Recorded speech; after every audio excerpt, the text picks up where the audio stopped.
He whipped the spectacles off his face and stepped forward with an extended index finger and gently jabbed the mustachioed gentleman to his left. He rocked back and righted, but his appearance never changed. Neither of them blinked, even when he waved his hand directly before their faces. Leaning close, and with the spectacles back on his nose, Leopold eyed the left-hand man. "Still alive," he muttered, "but quite insensate. Curious." "What are you doing?" Leopold startled and shot straight up. The butler had returned, but with his spectacles on his nose he saw a completely different figure. He was far more wizened than the old butler had been. He wasn't wearing the suit of a butler, but instead sported leather trousers with braces over a dirty and moth-eaten chemise.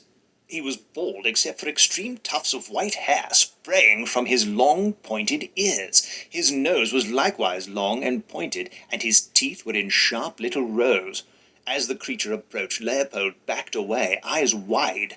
The being stopped. He smiled a dreadful curving of fat lips and narrowed his eyes.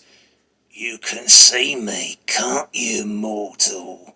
Even his voice had changed to something harsh and raspy. Leopold brandished his wand, and as he reached about him for magic, he suddenly realized there was little to be had. "A wand!" cried the little man with delight.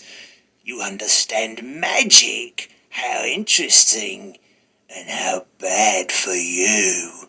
He wound back his arm, but Leopold didn't wait to find out what he intended to hurl. He dove out of the way and zigzagged about the room. Something burst with a muffled explosion upon the carpet where he had stood. He smelled the burning threads and singed wood floor. He flicked a glance back once before fleeing toward the hidden door in the panelled wall.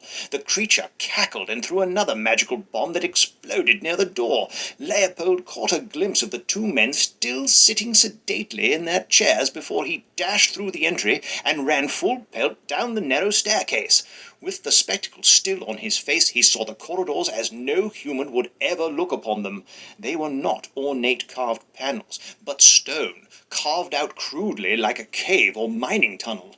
The air was thick with an unnamed odor, and he hurried through, looking for another stair. Something shot past him, and he smelled burnt cloth. He looked down and realized it was him. His coat-tails were singed and smoking. When he looked up, the creature was at the top of the staircase.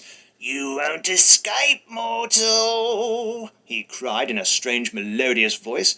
Leopold hurled himself down the cavern corridor. He saw a door and grabbed for it, throwing it open. It was a nightmare den of more creatures like the butler, and he couldn't imagine that they were anything but goblins.